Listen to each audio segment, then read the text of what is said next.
Olá, bem-vindo mais uma vez. Vamos falar de uma maneira gramatical, totalmente voltado para a linguística. Aqui não é religião, aqui não é teologia, aqui é linguística. Eu leciono os idiomas da Bíblia, hebraico para leitura, o hebraico clássico, grego koiné também, a língua internacional do século I, grego clássico e copta para a leitura de textos em coptas e aramaico também, além de ensinar inglês para conversação. Aqui você vê o nome de Deus, né, representado pelo tetragrama no Códice de Alepo. Então, falando sobre Deus, a pergunta que surge é: Deuteronômio 6,4. Ali a palavra um, ela é realmente uma unidade composta, conforme afirmam alguns? Veja só, o texto diz assim, vamos à leitura dessa passagem de Deuteronômio 6,4. Eu trago comigo aqui a Bíblia em hebraico, o texto da Bíblia hebraica Stuttgartense. Aqui especificamente nós temos um texto padrão, um texto que todos reconhecem como o manuscrito, os manuscritos mais antigos, a leitura original. Deuteronômio 6,4 diz assim: Shema Israel, escuta Israel, Yehová Eloheinu, Jeová, o nosso Deus, Yehová Errad. Aí usa a palavra um, errado. O que é errado? Gente, é errado. Se você clicar nessa palavra, você vai ver, conforme o dicionário, que não tem nada de dois, de três, não tem tríade nessa palavra. Ela é o número um. Então, olha aqui, ó. Diz aqui que errado, que pode ser um adjetivo, porque ele muda o substantivo, né? É o quê? One. Em inglês, one, um. Entendeu? Aí você olha que ela ocorre centenas de vezes nas versões por aí, ó. 500 e tantas vezes com o significado de um. Então ela é um ponto final. Agora, é claro que numa passagem, se o contexto indicar algo diferente, aí no caso você não pode tomar como base um texto metafórico. Alguns têm feito isso, tentando redefinir a palavra um. Então, embora eu não queira abordar esse assunto de teologia, mas eu percebo que os teólogos, né, muitas vezes religiosos, eles querem misturar as coisas. Eles falam, não, um em hebraico não é um, na verdade é composto. Isso não é certo, isso aí é atropelar a gramática a favor de uma teologia. Estão redefinindo palavras. Nós não podemos fazer isso. No dicionário diz que significa um e pronto. Olha aqui, adjetivo numérico um. Tá certo? Então é isso, ó. A primeira definição, um. E sempre é assim, tudo em torno de único, um. Apesar que o único em hebraico é Yahid, já é outra coisa. Yahid, que é um adjetivo pleno, né? Então é diferente. Então é isso que eu quero alertar a vocês. Se eu contar de 1 a 10 em hebraico, é errado, está em Shalosh Abba Hamisheh Shevash Shmonet Tesher, o 1, por exemplo, é errado. Então, se você pede para uma pessoa, conta aí de 1 a 5. 1, 2, 3, 4, 5. Tudo bem, então o 1 é o quê? É quantos? Aí a pessoa fala, ah, 1 pode ser composto. Mas aí não tem nada de composto, sendo que é numeral, ele é 1 e pronto. Ele é 1 e pronto. Se você disser que ele é composto, você está com alguma coisa na cabeça. É aí onde o trinitário, né, ele tenta colocar a teologia dentro do texto da palavra de Deus, né? Aqui, por exemplo, não quero abordar muito isso, opinião teológica, mas olhar o que é que o grego e o hebraico diz. Lembre-se que o equivalente do hebraico errad, né, é o grego reis, e ocorre no Novo Testamento, e os dicionários dizem que reis é um, e pronto, não tem nada de composto em reis. Claro que quando fala o homem ele se tornará junto com a mulher uma só carne, ali é uma metáfora. Você não pode pegar um texto que é uma minoria e querer colocar como definição da maioria, que não apoia essa conclusão teológica. Então vamos separar a gramática, né, de gramática e, aliás, de teologia, gramática num lugar, teologia em outro, cada macaco no seu galho, não é? Como dizem alguns antigos. Então, quando nós lemos esse texto aqui, ele traz muita informação, até mesmo na própria passagem, quando fala Shema Israel, escuta Israel, Yehová Eloheinu, Yehová Errad, Jeová nosso Deus é um só, Jeová, Ve'ahavta et Yehová Elohecha, e tens de amar a Jeová teu Deus, Bechol levavcha, de todo o teu coração, o Bechol nafshecha, de toda a tua alma, o Bechol meodecha, de toda a tua força vital, né? Aí o 6, Vehayu hadevarim haile asher anohim etzavecha hayom, e estas palavras que hoje te ordeno, al levavecha, devem estar sobre o teu coração. Aí vai continuando, né? Aí quando chega no versículo, aqui, ontem eu abordei até isso no vídeo, hoje eu vou ampliar um pouco mais. O versículo, deixa eu ver aqui, 13. Olha só o que diz. O versículo 13 diz assim: Et Jeová Elohecha tirá, é a Jeová teu Deus que tem de temer, veotó tavod, e ele deveis adorar. Aqui o otó está enfatizando que é ele somente. O vishemot Javeá, e no nome dele deveis jurar. Aí fala no 14, olha, lo telecon, não deveis estar andando, aherei, atrás, Elohim aherim, de outros deuses. Me Elohei ha'amin, dos deuses dos povos, né? Dos povos, Asher sevivoteichem, que está em vossos ao redor, né? Que el Caná, agora a palavra ele aqui, por que não colocou Elohim? Que é um plural que pode ser numérico, mas também pode ser majestático ou de excelência. Por que aqui fez-se questão em colocar ele sem a terminação plural masculino? É Deus aqui enfatizando que ele é um só, diferente dos deuses das nações. Aqui fala que El Caná, um Deus que exige devoção exclusiva, Jeová Elohecha, Jeová o teu Deus. Então aqui é curioso que se nós pegarmos o texto de Isaías capítulo 46, versículo 9, Deus ele enfatiza da mesma forma quando diz: Zihru Jirishonot Meolam, lembrai-vos das primeiras coisas de há muito tempo, que Anochi El, que eu sou Deus. E olha só, mais uma vez ele sem estar no plural, né? Então aqui ele está no singular absoluto aí, indicando que ele é um Deus único. Aí ele aí enfatiza em harmonia com isso, ó, como que eu estou falando certo, ó. Vê em od Elohim, e não há outro. Vê, e não há outro, olha. E não há outro que Deus, né? Ou seja, não há outro Deus no sentido superlativo da palavra. Ou seja, não há nenhum outro Deus todo-poderoso, Criador poderoso, todo-poderoso. Não. Ele diz que não há outro. Aqui, logo depois de mostrar a palavra no singular, ele mostra que não há outro. E aí, no término do versículo, ele fala: VF Camoni, zero igual eu. Zero igual eu é uma ênfase de que ele não é uma trindade, de que ele não é uma divindade de uma díade, ou seja, dois em um. Não, ele é, não há ninguém igual a ele, literalmente, olha, VFs Camoni. Muitas versões traduziram essa passagem por e não há ninguém semelhante a mim. Mas no hebraico tá VFs Camoni, e zero igual eu. Então a doutrina católica lá no Atanásio, a doutrina de Atanásio, né? Séculos depois, forjada, né? Ela fala, isso é teologia, isso não é Bíblia. Fala que são três seres coiguais. Na Bíblia não diz isso, diz que é zero igual eu. E Éfes é zero. Percebeu aí? O curioso é que essas passagens aqui, se você pegar, por exemplo, o texto de Deuteronômio 6,4, que nós acabamos de ler, que fala que Deus é um e usa errad, né? Errad. Como que está no grego? Quando você lê Marcos, capítulo 12, ali no versículo 30, né? Fala sobre Jesus falando sobre o que deve ser feito, adorar a Deus, e fala...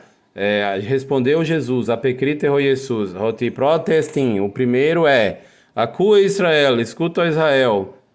Aí fala, Kyrios o Theos Remon, o Senhor, o vosso Deus, Kyrios reis estim, um é. Então aqui mostra que ele é um, ó, e usa a palavra grega reis, tá vendo aqui? Deixa eu virar a câmera um pouco mais para cá. Reis, se você clicar na palavra reis e olhar nos dicionários como... a concordância, os léxicos todos, eles falando a significação da palavra, vai mostrar que tem três palavras em grego para um, que é reis, masculino, mia, que é uma, né, para mulher, e hen, que é neutro, para coisas. Tudo isso significa um, né? Então tem a palavra um, reis, mia e hen. Um em grego, reis, masculino. Então, quando fala... Jesus cita a passagem, Marcos usou reis, que significa um. Então, em inglês, one, um. Não tem nada de trindade, não tem nada de dualidade aqui. Inclusive, no léxico de Tyre, ou Tyre's Greek Lexicon, ele fala que reis significa one, um. Aí, olha, em oposto a muitos, quer dizer, diferente de ser a ideia de que é muitos, ele está oposto a muitos, ele é apenas um. Esse é o significado exato da palavra grega reis, usada em Marcos 12:30, quando Jesus fala que Deus é um, né? Reis estinho, um é. Aí no versículo 32 fala, Kai ei penautoi o gramateus, e respondeu a ele os escribas, soferim, ou os gramáticos, né? Os escribas disseram para Jesus, Kalos didáscale, excelente instrutor, epaleteias eipes, falaste em verdade, hoti reis estim, porque um é, kai ukestim allos, e não há outro plenauton além dele. Então, os que estavam ali do lado de Jesus falaram enfaticamente, de modo enfático, que só tem um Deus, o único, não há outro além. Então Jesus, ele será que redarguiu e disse, não, Deus é uma tríade? Não, nada disso. Então realmente tem alguma coisa aí que as pessoas estão tentando, por causa da sua religião, da sua teologia, redefinir o significado de errad. Errad significa um, gente. Tanto é que se você olhar, como eu mostrei agora, reis é o equivalente de errad, reis é a palavra no Novo Testamento, em grego, errad é a palavra em hebraico. E curioso que a Bíblia mostra em Deuteronômio 17:6 que quando uma pessoa ia ser julgada e cometeu um crime grave e tinha que ser apedrejada até a morte, lá na lei deles, né? Então aqui diz, olha, pela boca de 2 testemunhas ou 3 testemunhas, aquele que merece a morte deve ser posto à morte. Mas pela boca de errad, uma pessoa só, uma testemunha, ele não deve ser posto à morte. E usa errad quando faz um contraste entre vários e um, mostrando que errad é um e pronto. É curioso, porque esse pessoal quer redefinir a palavra errad como significando único, só que o único é Yahid. Yahid é único. O texto fala que Deus é um. Quando Deus falou em Deuteronômio 6,4, escuta, ó Israel, aqui em Deuteronômio 6,4, né? Que ele fala assim, Shema Israel, essa palavra que significa escuta, presta atenção. Aí ele fala que Deus é um. Aqui não é certo falar, traduzir assim, Deus é único. Porque a palavra único não é a palavra que é usada aqui em hebraico, seria Yahid. A ideia que Deus está passando aqui é que ele é um e não três. Que ele é um e não uma divindade dupla, ou uma díade. E que ele é um e não 4. Então ele é um e não um panteão que tinha no Egito. Então é isso que tem que ser colocado. A ideia que ele está querendo dizer é justamente o contrário do que os teólogos estão querendo passar ao promoverem a doutrina posterior da Trindade Católica. Curiosamente, se você olhar esse artigo que eu escrevi falando sobre Errad e Yahid, intitulado Errad e Yahid, o que realmente diz o hebraico em Deuteronômio 6,4, você vai ver que aqui aponta algumas obras de referências respeitadas e eu vou mostrar aqui o que elas dizem para você. Quais são essas obras? No final do artigo, né? New American Standard Exhaustive Concordance, ela define Errad como, primeiramente, o número cardinal 1. Não existe nada sobre unidade pluralizada nessa declaração, tá bem? Agora também sobre o tema que nós comentamos aqui, né? Vamos ver aqui, olha. Presta atenção nisso aqui, ó.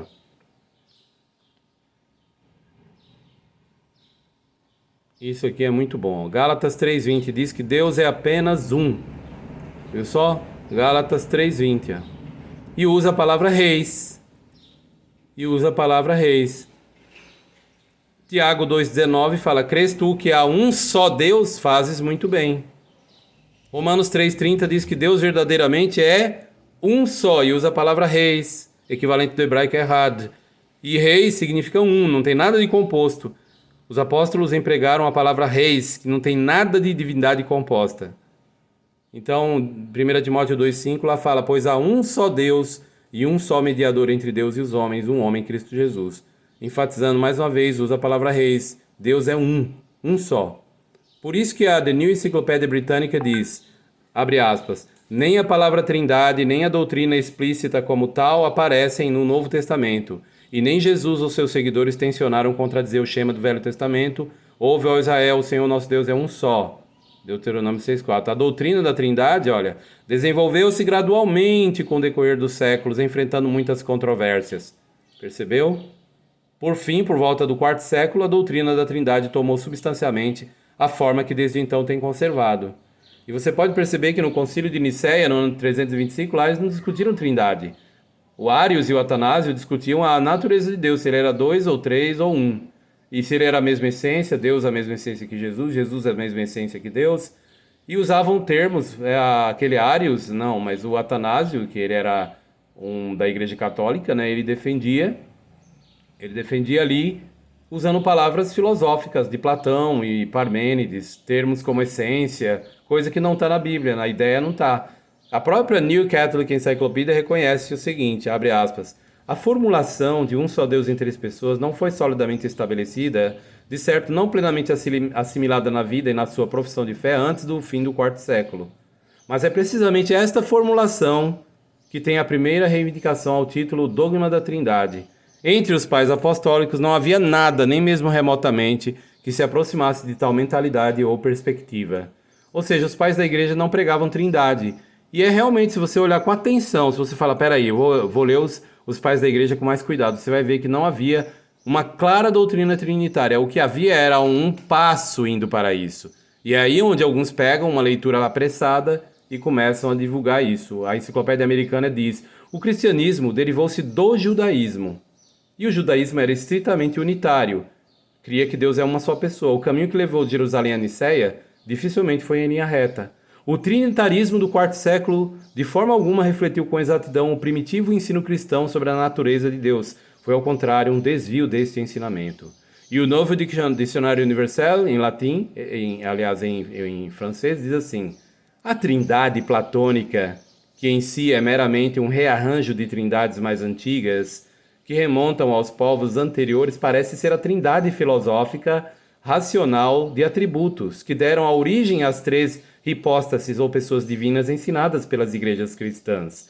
O conceito deste filósofo grego, Platão, que viveu no quarto século a.C., sobre a trindade divina, pode ser encontrado em todas as religiões pagãs antigas.